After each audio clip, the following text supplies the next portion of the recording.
کہ ہم اللہ اس کے رسول کا ذکر سنیں اور اپنی اصلاح کرتے ہوئے نظر آئے۔ بے شک بے شک۔ میں آپ سے کچھ چیدہ اور چنندہ سوال کروں، اس سے پہلے میں آپ کو اور آپ کے ذہن کو ہموار کر دوں تاکہ بات آپ کی بالکل فہم کے قریب ہو جائے۔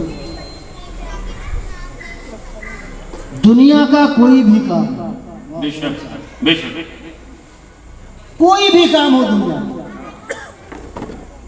کام چھوٹا ہو یا بڑا، مقصد سے خالی نہیں۔ بے شک۔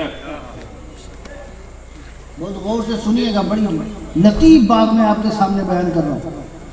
کوئی بھی کام چھوٹا ہو یا بڑا، مقصد سے خالی نہیں۔ بے شک۔ اور مقصد سے خالی کام کوئی عقل مند کرتا بھی نہیں، بے شک۔ کوئی عقل مند نہیں کرتا۔ یہاں آئے ہیں، آنے کا کوئی مقصد ہے کہ نہیں؟ بے شک۔ بولو بھائی، وہی مقصد ہے نا؟ آنے کا مقصد کیا ہے؟ اس لیے آئے ہیں کہ اگر مدینے والے کی نظر پڑ گئی تو بیڑا پار ہو جائے گا۔ بے شک بے شک۔ کام چھوٹا ہو یا بڑا، مقصد سے خالی نہیں۔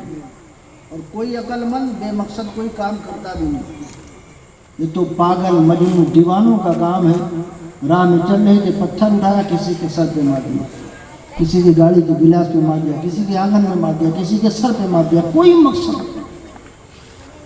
آپ ایسے لوگوں کی گرفت نہیں فرمائیں گے جن کا سینس نہیں کام کر رہا، بے شک۔ جن کا دماغ نہیں کام کر رہا ہے، آپ ان کی گرفت نہیں کرو گے۔ لیکن اگر یہی کام کوئی عقل مند کرے،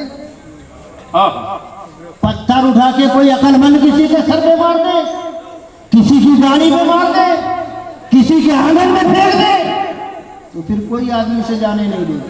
بے شک۔ پہلے مقصد بتا، پہلے مقصد بتا، تو نے مارا کیوں؟ بات بہت لمبی ہے، مختصر کر دوں۔ آپ یقین مانو کہ دنیا کا کوئی بھی کام ہو مقصد سے خالی نہیں۔ حق ہے۔ کام چھوٹا ہوتا ہے تو چھوٹا مقصد ہوتا ہے، بڑا ہوتا ہے تو بڑا مقصد ہوتا ہے، بے شک۔ لیکن مقصد سے خالی کوئی کام نہیں۔ اب اگر اتنی بات آپ سمجھ گئے ہو کہ مقصد سے خالی کوئی کام نہیں، تو میرا پہلا سوال آپ سے ہے کہ رائے بریلی اور قرب و جوار سے، اپنے آپ کو رائے بریلی شہر کا باشندہ کہنے والوں، یہاں کی تہذیب و تمدن سے اپنے آپ کو ہمکنار کرانے والوں، اگر ہر کام کے پیچھے کوئی نہ کوئی مقصد ہے تو مولانا سہیل صاحب، میرا پہلا سوال ہے کہ اے رائے بریلی والوں، مجھے بتاؤ تمہارے کلمہ پڑھنے کا مقصد کیا ہے؟ بے شک۔ تمہارے کلمہ پڑھنے کا مقصد کیا ہے؟ وہی مقصد ہے کہ بے مقصد آ گئے ہو اسلام میں؟ بولو بھائی، دیکھو بولو تو تھوڑا سے میں بولوں۔ بے شک۔ وہی مقصد ہے کہ بے مقصد آ گئے ہو؟ اگر مقصد ہے تو پھر میرا دوسرا سوال، وہ مقصد آپ کو ملا کہ نہیں ملا؟ کہ نہیں ملا؟ اور اگر آپ کا جواب ہے کہ مقصد، جس مقصد کے تحت اسلام میں آئے ہو وہ مقصد مل گیا، اب تو میری طرف سے آپ کو خوشخبری ہے کہ آپ یہاں بھی کامیاب ہو، وہاں بھی کامیاب۔ بے شک۔ جس مقصد کے تحت آئے ہو وہ مقصد مل گیا تو، اور اگر نہیں ملا، بے شک۔ میرا تیسرا سوال، میرا تیسرا سوال، پھر اے رائے بریلی والوں، مجھے غیرت مند مسلمانوں، مجھے بتاؤ پھر کمی کس کی ہے، آپ کی ہے یا اسلام کی ہے؟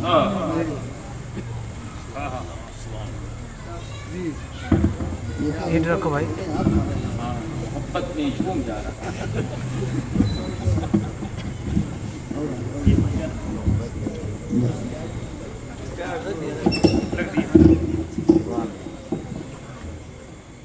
کیا مقصد ہے آپ کا کلمہ پڑھنے کا؟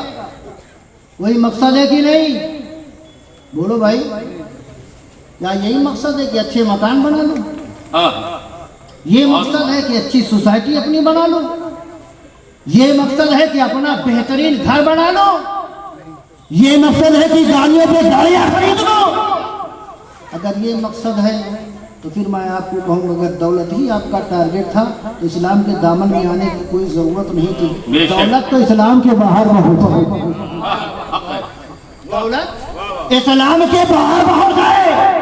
اگر دولت ہی تیرا ٹارگیٹ تھا تو تجھے یزید بننا چاہیے تھا, نمرود بننا چاہیے تھا, قارون بننا چاہیے تھا, شداد بننا چاہیے تھا. تو مسلمان کیوں بن گیا؟ اور اگر دولت ٹارگیٹ نہیں ہے تو پھر مجھے بتاؤ کہ وہ ٹارگیٹ ہے کیا جس کے تحت تم دنیا میں. بہت عمدہ, ماشاءاللہ. وہی ہے, وہی ٹارگیٹ ہے آپ کا. بولو بھائی, میں آپ کا نظریہ تو نہیں بتا پاؤں گا کہ آپ کے نظریے میں کیا ہے, لیکن اتنا ضرور بتاؤں گا کہ میں آپ کے سوال کا جواب تو نہیں دے سکتا, لیکن یہ سوال اگر بلال سے کرو تو جواب ملے گا, صہیب رومی سے کرو تو جواب ملے گا, سلمان فارسی سے کرو تو جواب ملے گا, ابو بکر عمر عثمان و حیدر سے کرو تو جواب ملے گا, حسن و حسین سے کرو تو جواب ملے گا. اور کربلا کا شہید یہی جواب دیتا ہوا نظر آئے گا, اے لوگوں سنو, نہ تاج پر نہ تخلا پر نہ زہد و اتقا پر ہے ہمارا ناز, جو کچھ ہے محمد مصطفیٰ پر ہے. سبحان اللہ, سبحان اللہ, سبحان اللہ, سبحان اللہ. ہمارا کوئی ٹارگیٹ ہے کہ نہیں ہے, کوئی ہدف ہے کہ نہیں ہے, کوئی نشانہ ہے؟ کس نشان پہ آپ زندگی گزار رہے ہیں؟ یا اتنے لوگ بیٹھے ہیں. حافظ سہیل صاحب, آپ کافی دن سے پروگرام کر رہے ہیں, میں ایک سوال آپ سے کروں؟ بولو بھائی, تھوڑا سا بولو تو اچھا لگے. بولیے آپ لوگ, لمحہ مبارک کو جنبش دیجیے. ایسا نہ محسوس ہو کہ آپ بس, میں وہ جملہ نہیں کہوں. یا اتنے لوگ بیٹھے, ایمانداری سے اللہ اس کے رسول کو حاضر و نادر جان کر مجھے ایک جواب دو, اگر اسلام کے لیے کبھی گردن کٹانے کی ضرورت پیش آئے گی تو کون کٹائے گا؟ تو حافظ سہیل صاحب ہاتھ کیوں لیجیے؟ تو ماشاءاللہ بالکل رائے بریلی کے لوگ ہیں تیار. گردن کٹائیں گے آپ لوگ؟ بولو بھائی, پیچھے والی بھی بولے, کٹائیں گے آپ؟ اب میں ان علماء اکرام کی موجودگی میں ایک بڑا جملہ کہوں گا, حضرت معذرت کے ساتھ, مفتی صاحب کے بلا. جتنے لوگوں نے ہاتھ اٹھایا الا ماشاءاللہ, استثناء پہلے کر دوں ورنہ فتویٰ ادھر سے آ جائے گا, الا ماشاءاللہ جتنے لوگوں نے ہاتھ اٹھایا سب ایک نمبر کے جھوٹے لوگ. آپ کہو گے حضرت اتنا بڑا پروگرام ہم نے کیا, 1 سے لے کر 12 تک ہم روز پروگرام کر رہے ہیں, روز نئے نئے لوگوں کو بلاتے ہیں, اتنا خرچ کرتے ہیں, پھر بھی ہمارے بارے میں آپ ایسا کہتے ہو. میں کہوں گا بالکل آپ گردن نہیں کٹا سکتے. کیوں؟ اس کیوں کا جواب ہے.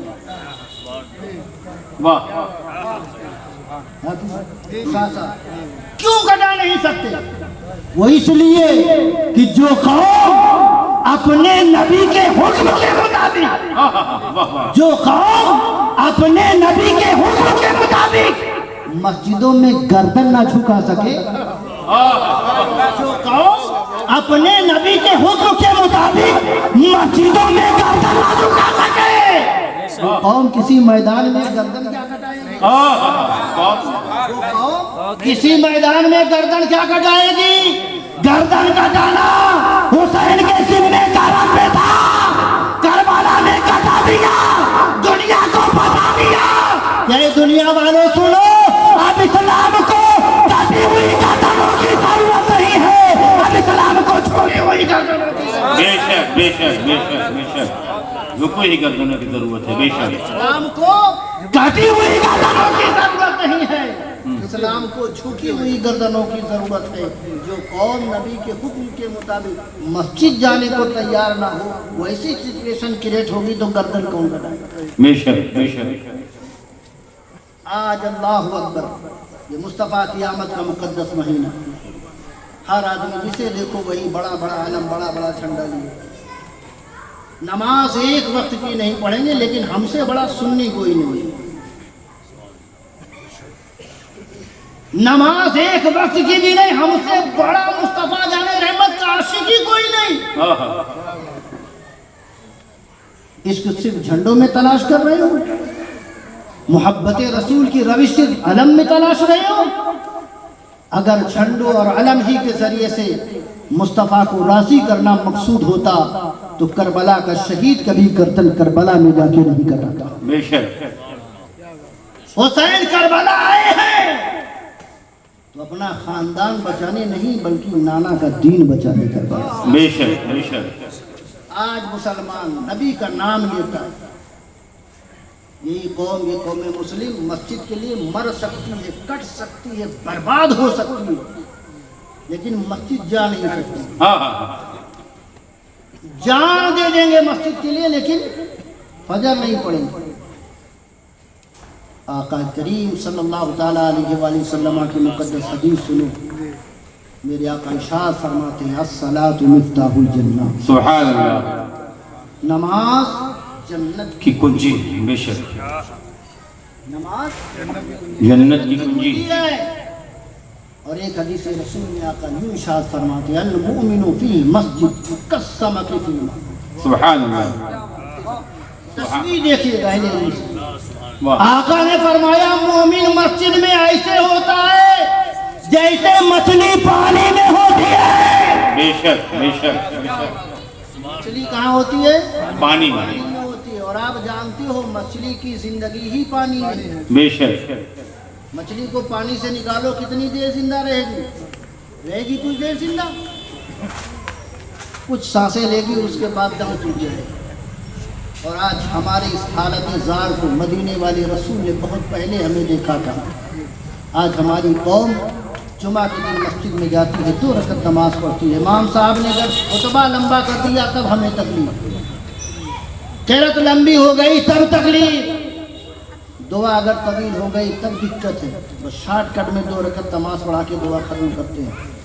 آج وہ قوم جو عبادت خدا کے لیے پیدا کی گئی ہے وہ مسجدوں سے ایسے نکلتی ہے جیسے قید میں ہو آج قید خانے کا دروازہ کھلا ہے۔ بے شک بے شک۔ 2 رکعت نماز پڑھ کے جا رہا ہے، جانے کے بعد کہاں جائے گا؟ کوئی بہت بڑا بزنس مین نہیں ہے جو اپنے مکان میں یا دکان میں یا اپنے بزنس میں لگ جائے گا۔ ہمارا نوجوان تو ہوٹلوں پہ کھڑے ہو کے چائے پیتا ہے، مسالے کھاتا ہے، پان کھاتا ہے، لیکن مسجد کے اندر چند منٹ بیٹھ کر سانس لینا بھی اسے گوارا نہیں، چند منٹ بیٹھ کر سانس لینا بھی گوارا نہیں۔ آؤ مصطفیٰ کی مقدس حدیث سنو، نبی رحمت کا تیسرا فرمان میرے آقا ارشاد فرماتے ہیں المنافق فی المسجد کالطائر فی القفص۔ سبحان اللہ، المنافق فی المسجد کالطائر فی القفص۔ آقا فرماتے ہیں منافق مسجد میں ایسے ہوتا ہے جیسے پنجرے میں پرندہ ہوا کرتا ہے۔ پنجرے میں بندر، پرندہ ہوتا ہے، پرندہ پنجرے میں دیکھا کہ نہیں دیکھا آپ نے؟ اور جب پنجرے میں پرندہ ہوتا ہے تو پھڑپڑاتا رہتا، وہ نہیں چاہتا کہ میں اسی قید میں رہوں، وہ چاہتا ہے قید سے آزاد ہو جاؤں اور آزادانہ زندگی گزاروں۔ اب یہ دونوں حدیثیں اپنے دروازے پر لکھ کر چپکا لو، چسپا کر لو، جب گھر کے اندر جاؤ تب دیکھو، گھر کے باہر آؤ تب دیکھو، اور تمہاری طبیعت اگر اللہ کے گھر میں لگے تو سمجھ لے پکا مومن ہے مومن، اور اگر خدا کے گھر تیری طبیعت نہ لگے تو فرمان مصطفیٰ کے مطابق تو پکا منافق ہے۔ بے شک بے شک بے شک بے شک۔ میں نہیں کہہ رہا، یہ مدینے والے رسول نے فرمایا۔ حق ہے۔ اگر خدا کے گھر میں طبیعت لگتی ہے تو سمجھ لو کہ اللہ کا قرب اور مصطفیٰ کی محبت ہے۔ بے شک۔ اور اگر مسجد میں اندر 2 رکعت کے بعد طبیعت اکتانے لگتی ہے، بھاگنے کی طبیعت چاہتی ہے، تو سمجھ لو کہ ایمان کا کوئی حصہ ہمارے درمیان موجود نہیں، بے شک۔ کوئی حصہ موجود نہیں ہے۔ آقا نے فرمایا کہ نماز جنت کی کنجی کا نام ہے۔ یہ علماء کرام یہاں موجود ہیں، بے شک۔ میں آپ کو سمجھانے کے لیے کچھ مثالیں دے دوں اور اس حدیث کو آپ کو سمجھا دوں۔ آقا کے فرمان کو بغور دیکھیے کہ رسول نے فرمایا جنت کی کنجی کا نام نماز ہے۔ اور آج سنی ہر کام میں آگے، کوئی ایسا کام نہیں شارٹ کٹ کا کوئی راستہ بتا دے، کوئی یہ بتا دے کھچڑا کرو جنت ملے گی، سبیل کر لو جنت مل جائے گی، نیاز فاتحہ کر لو جنت مل جائے گی، تو وہ شارٹ کٹ والا راستہ انہیں زیادہ ایزی لگتا ہے، لیکن مصطفیٰ کے فرمان پر عمل کرنا انہیں دشوار نظر آتا ہے۔ آؤ نبی کی مقدس بارگاہ کی مقدس حدیث کو سمجھاؤں، میں آپ کو کس طریقے سے آپ کو سمجھا سکتا ہوں وہ سمجھانے کی کوشش کرتا ہوں۔ آقا نے فرمایا جنت کی کنجی کا نام ہے نماز۔ بے شک۔ جنت की कुंजी का नाम है नमाज। नमाज। जन्नत के दरवाजे पर एक ताला होगा, जिस ताले की चाबी हमें यहाँ से लेकर जाना होगा, बेशक यहाँ से लेकर जाना होगा। अब ये ताला और चाबी कितनी अहमियत की हामिल है, मैं आपको मिसाल देके समझाऊं। 3 आदमी सफर करके बॉम्बे पहुंचते, और बॉम्बे पहुंचने के बाद तीनों अजनबी थे, शहर भी अजनबी था, रात का सन्नाटा था। उतरे स्टेशन से दूर गए, कहा चलो कोई क़यामगाह तलाशी जाए। चलते चलते सबने मशवरा किया चलो कोई लान या होटल ले लिया जाए, उसी में रात क़याम किया जाए, सुबह देखा जाएगा। गए होटल के करीब पहुंचे, काउंटर पे पहुंचे, पूछा भाई क्या कोई रूम खाली है? उसने कहा नहीं कोई रूम खाली नहीं। कहा फिर कोई दूसरा होटल बता दो। कहा बगल में चले जाओ दूसरा होटल। वहाँ गए, वहाँ भी पूछा, कहा यहाँ भी कोई रूम खाली नहीं। कहा तीसरा होटल बता दो। तीसरे होटल पे पहुंचे, वहाँ पहुंचे काउंटर पे पूछा भाई कोई रूम खाली है? उसने कहा हाँ खाली है, उनकी जान में जाना है कि चलो कम से कम कोई एक जगह मिली। अब इन्होंने सारी फॉर्मेलिटीज अदा कराई, कैश वगैरह जमा करा दिया। जब ये चलने लगे तो मैनेजर साहब आए, सामने हाथ जोड़ के खड़े हो गए, कहा सरकार ये 50 महले का मेरा होटल है, नया नया अभी बना हुआ है, अभी लिफ्ट काम नहीं कर रही है, आपको 50वें महले पर 1 नंबर का कमरा ऐलान किया गया है, लेकिन मासरत के साथ आपको सीढ़ी बसीढ़ी जीना बसीना स्टेप बाई स्टेप जाना है, सीने से चढ़ के जाना है, लिफ्ट काम नहीं कर रही है। अब ये तीनों चल पड़े। जब थोड़ा सा चले तो तीनों में 2 सही थे, हकला के बोलता। इन तीनों ने आपस में मशवरा किया, इतना लंबा सफ़र है, 50 माले तक चलना है, कैसे कटेगा सफ़र? तो उन दोनों जो सही बोलने वाले थे उन्होंने कहा कि ऐसा कोई किस्सा कहानी सुनाओ, आधे रास्ते तक तुम सुनाना, आधे के बाद मैं सुनाऊंगा, मंजिल आ जाएगी। जब इन्होंने मशवरा किया तो सबसे पहले हकला बोला। हकले ने कहा पहले मेरी सुन लो। इन दोनों ने उसे डांट दिया, चुप रहो, बोलना नहीं पूरे रास्ते। अब वो खामोश हो गए। आधी मंजिल तक एक साहब ने किस्सा कहानी सुनाई, आधी मंजिल के बाद जब दूसरे की बारी आई तो फिर हकला बोला, मुझे भी मौका दे दो, मैं भी यही में सुन लूं। फिर उसे डांट दिया, डांट कर सफर जारी रहा, गिरते पड़ते मरते मराते 50 महला स्टेप बाय स्टेप चढ़ पड़ा। और जब अपनी मंजिल पे पहुंचे, 1 नंबर कमरे के सामने खड़े हो गए तो दोनों जो सही बोलने वाले थे, जिन्होंने किस्सा कहानी सुनाया था, उन्होंने हकलहे से कहा ये हकलहे, अब जो तू सुनाना चाहता था वो सुना ले, अब तू बता दे क्या बताना चाह रहा था। हकलहे ने मुस्कुरा के कहा रे नादानो, मैं कोई किस्सा कहानी नहीं बता रहा था, मैं तो ये तुम्हें बताना चाह रहा था कि जो कमरा ऐलान करा के आए हो उसकी चाबी काउंटर ही पे रखी है, उसकी चाबी काउंटर ही पे रखी है। मैं यही तुम्हें बताना चाह रहा था, लेकिन तुमने मेरी बात नहीं मानी, तुमने मेरी बात नहीं मानी। मुसलमानों मुस्कुरा चुके हो तो मुझे ईमानदारी से बताओ, 50 महले की बिल्डिंग से वापस आना मुमकिन है कि नहीं? बोलो भाई, वापस आके चाबी ली जा सकती है कि नहीं? लिया जा सकता है, लेकिन अगर कल क़यामत के दिन बाबे जन्नत पर अगर रोक दिया गया और तुझसे पूछा गया बता जन्नत की कुंजी लेकर आया है कि नहीं आया है, अगर लेकर आया हो तो बता बाबे जन्नत खोल दिया जाए, तेरा दाखिला हो जाए। अब बताओ, अगर चाबी लेकर हम गए तो जन्नत हमारे लिए वाह हो जाएगी, जन्नत हमारे लिए खोल दी जाएगी, और अगर चाबी पास ना हुई तो मौलाना सोहेल अख्तर साहब क़यामत के मैदान पे नहीं आना है, फिर तुम्हें शहर में नहीं आना, अपने घर में नहीं आना है। अब अंदाजा करो, अगर चाबी साथ लेकर गए तो जन्नत से कोई रोक नहीं सकता, और चाबी साथ लेकर नहीं गए तो अफसोस के अलावा तुम्हारा कोई मुकद्दर बने। बेशक बेशक बेशक, हक है हक है हक है। कोई मुकद्दर तुम्हारा बन नहीं सकता है सिवाय अफसोस के। और याद रखो, एक और मिसाल मैं आपको दूं, ताला जब लगता है तो उसकी एक चाबी होती है, ताले की चाबी में आप देखते हैं कट बने होते हैं, बेशक दंदाने बने होते, देखा है नहीं आपने? कट बने होते हैं, और जितनी चाबी में कट होते हैं उतने ही अंदर लेयरें भी होती हैं, बेशक उतनी ही लेयरें भी अंदर हैं। जिन जिन कटों पर वो लेयरें पड़ेंगी, घूमेगी, कट घूम जाएगा, लियरें घूमती रहेंगी ताला खुल जाएगा। जिस जन्नत की कुंजी का जिक्र मुस्तफा ने किया उसमें भी 5 कट है, 5। बहुत उम्दा माशाअल्लाह। उसमें भी 5 कट है, 5। ताले में 5 लगे हैं। पहले कट का नाम फजर की नमाज। बहुत उम्दा पहले कट का नाम फजर की नमाज, दूसरे कट का नाम ज़ोहर की नमाज, तीसरे कट का नाम असर की नमाज, चौथे कट का नाम मगरिब की नमाज, 5वें कट का नाम इशा की नमाज। अब और ताले की चाबी तो चल जाएगी, लेकिन यहाँ वही चलेगा जिसमें सारे कट होंगे, और ये सारे कट कहीं और नहीं मिलेंगे। तुम्हें खुदा की बारगाह से मिलते नजर आएंगे, तुम्हें खुदा की बारगाह से मिलते नजर आएंगे। अगर जन्नत जाना चाहता है तो चाबी यही रखी है, यहाँ से साथ ले ले। और याद रखो, जो ये हक़ का मैंने जिक्र किया है, ये हक़ कौन है जो आपको बता रहे हैं? ये मौलाना सोहेल अख्तर है, ये कारी नौशाद साहब है, ये मुफ्ती साहब है, ये हमारे उलमाए कराम है, जो बता रहे हैं जन्नत की चाबी नमाज है, साथ लेकर चलो, जन्नत की चाबी नमाज है, साथ लेकर चलो। लेकिन आप आज इनकी नहीं मानते हो, आज हक़लों की नहीं मानते हो, कल तुम्हारा मुकद्दर तारीख बनता हुआ नजर आ जाए। बेशक बेशक बेशक बेशक हक है। उस नमाज को गले से लगाओ जिस नमाज के ताल्लुक से खुद रसूल गिरामी बाबिकान ने फरमाया कि खुदा ने नमाज में मेरी आंखों के लिए ठंडक रखी। बेशक बेशक आंखों के लिए ठंडक रखी।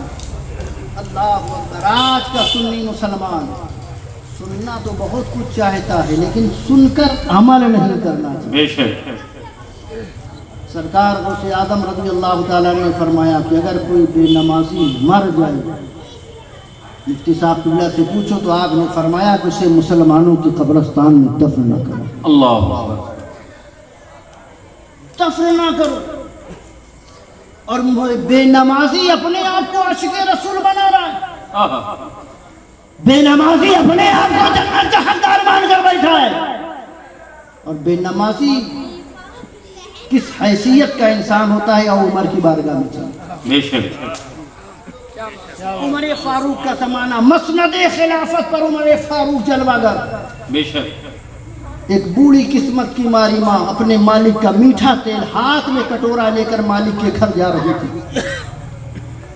रास्ते में लाठी के सहारे, असा के सहारे चल रही थी। ठोकर लगती है अचानक, बूढ़ी औरत जमीन पे गिर जाती है। कहाँ गिरती है?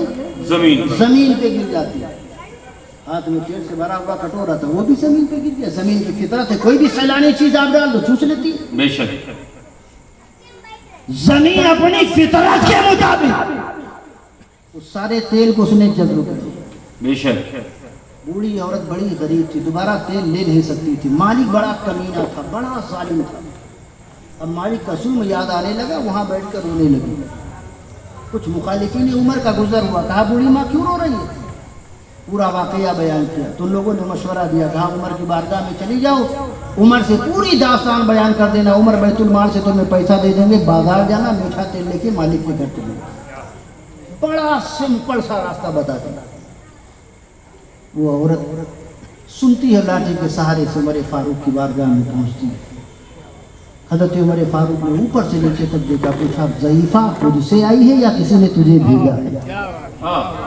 जब उनके गदा भर देते हैं शहाने की मोहताज का जब ये आलम है, मुख्तार का आलम क्या होगा? बेशक बेशक खुद से आई या किसी ने तुझे भेजा? ये किसी आम इंसान के गुलाम नहीं, मदीने वाले रसूल के गुलाम है, जिनकी शान में बरेली का इमाम बोल पड़ता है, और कोई गैब क्या तुमसे नेहा हो भला, जब ना खुदा ही छुपा तुम पे करोड़ों दुरूद। वाह सुभान अल्लाह सुभान अल्लाह। बूढ़ी माँ बता, खुद से आई है या किसी ने तुझे भेजा है? नबी के गुलामों की नजर देखो कहाँ तक देख रहे हैं। ये वही उमर है जो मिंबर पर खड़े होकर कहते हैं या सारिया तुम जगह। बेशक बेशक ऐ सारिया पहाड़ देखो। आज वो उमर फारूक कहते हैं बूढ़ी माँ खुद से आई या किसी ने भेजा? कहा नहीं मुझे भेजा गया। कहा बैठ जाओ, अदब से बिठा दिया। वो उमर जो 22 लाख मुरब्बा मील का बादशाह, बेशक जिसकी हैबत से आज भी उसके नाम से यहूद व नसारा में सिलसिला पैदा हो। बेशक बेशक कैसरों की बस्ती की तरह कांप उठते हैं। हक है। वो उमर कहता बूढ़ी माँ बैठ जा। बूढ़ी औरत चुप से बैठ जाती है। हज़रत उमर अंदर गए, कुछ लिखा, लिखने के बाद बाहर आए। बाहर आने के बाद बूढ़ी औरत से कहा हाथ खोल। उसने हाथ खोला। आपने तहरीर रखी, कहा बंद करी। कहा जा जहाँ तेरा तेल गिरा उसी जगह पर इस तहरीर को रख देना। उससे पहले ना खुद पढ़ना ना किसी को पढ़ने देना। हाँ हाँ हाँ पाबंदी है। बूढ़ी औरत ने हाथ में लिया, लेके चल पड़ी। वहीं पहुंची जहाँ तेल गिरा था। वहाँ ओ हुजूम हो चुका था। लोगों ने पूछा बूढ़ी माँ कुछ मिला, पैसा दिया उमर ने? कहा नहीं पैसा नहीं दिया, कुछ लिख के दिया। काले दिखा तो सही, क्या लिखा है? कहा नहीं इजाजत नहीं, पहले तुम पीछे हटे। सब लोग पीछे हटे। वो बूढ़ी औरत हिम्मत करके आगे बढ़ती है और वो हज़रत उमर की तहरीर, अल्लाह अकबर, हज़रत उमर की तहरीर, एक ही तहरीर नहीं, एक मरतबा हज़रत उमर ने दरियाए नील को लिखा। बेशक अलग अलग वाक़यात है। हज़रत उमर फारूक ने जो तहरीर दिया था वो बूढ़ी औरत बैठ गई। जहाँ तेल गिरा था उसी मकान पे रख दिया। तहरीर का रखना था। किताबों उठा कर आप पढ़िए कि जमीन कांपने लगती। जब उनके गदा फर देते हैं शाहाने जमाना की चोली, मोहताज का जब ये आलम है, मुख्तार का आलम क्या होगा। जमीन कांप उठी। थर थर जमीन कांप रही थी। जमीन लर्जा बरंदाम हो गई। देखते देखते जितना तेल जमीन ने चूसा था सब जमीन के ऊपर आ जाता है। बूढ़ी औरत ने कटोरा उठाया, तेल का कटोरे में डाला, तहरीर उठाई, अपनी मंजिल की जानिब जब चलने लगी तो लोगों ने चारों तरफ से उसे घेर लिया। कहा बूढ़ी माँ अब तो कोई पाबंदी नहीं देखने दिखाने दे, अब तहरीर दे ताकि पढ़ लिया जाए कि उमर ने लिखा। सुनो राय बरेली के गैरतमंद मुसलमानों, हज़रत उमर फारूक ने लिखा था आज हवेली बना लेना, बड़ी बड़ी गाड़ियाँ इकट्ठा कर लेना, बड़े बड़े बैलेंस बनाना, ये कामयाबी की जमानत तो दलील नहीं है। अगर बड़े बड़े मकान कामयाबी की जमानत तो दलील होती तो मैं आपसे पूछता हूँ बिलाल के घर का नाम बताओ। हजरत सुहैब रूमी के घर का नाम बताओ। सलमान फारसी के घर का नाम बताओ। है कोई नाम? बड़ी बड़ी इमारतें, बड़े बड़े बैलेंस, बड़ी बड़ी गाड़ियाँ, ये कामयाबी की जमानत नहीं। कामयाबी कहीं और नहीं, बस मोहम्मद अरबी की पैरवी में मुस्मत। बेशक बेशक तहरीर बूढ़ी औरत ने दे दी, पढ़ लो। अब खोल कर पढ़ने वाले ने जब पढ़ना शुरू किया तो सुनो हज़रत उमर ने लिखा क्या था।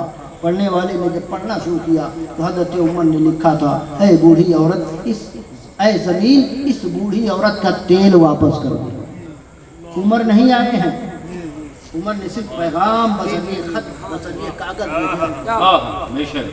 ऐ ज़मीन, इस बूढ़ी औरत का तेल वापस कर। अगर तू वापस नहीं करेगी तो मैं तेरे अंदर किसी बेनमाजी को दफन कर दूंगा। अल्लाह अल्लाह। किसी बेनमाजी को बोलो भाई, किसी बेनमाजी को दफन कर दूंगा।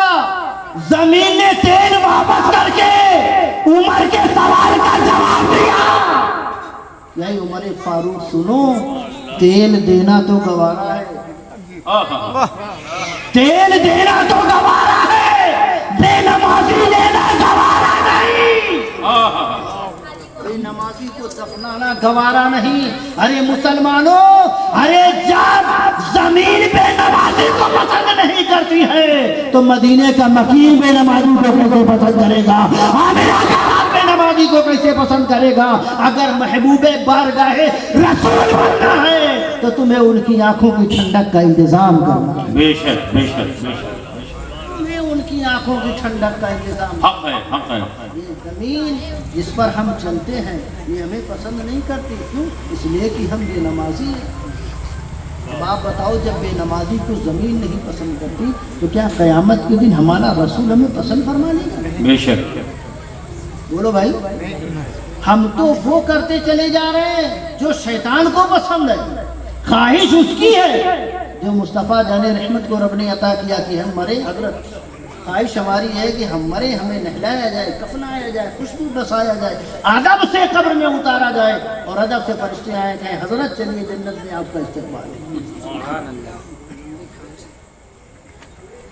یہ خواہش لے کے ہم جی رہے ہیں۔ ایک وقت بھی اللہ کے حکم کے مطابق رسول کی چاہت ہے۔ آپ نے کبھی نیند قربان کر کے مسجد کا راستہ لیا ہو تو بتاؤ؟ آپ کبھی سو کر اٹھے ہو اور اچانک فجر کے وقت آپ کی آنکھ کھل گئی ہو اور آپ نماز کے لیے چل پڑے ہو تو بتاؤ؟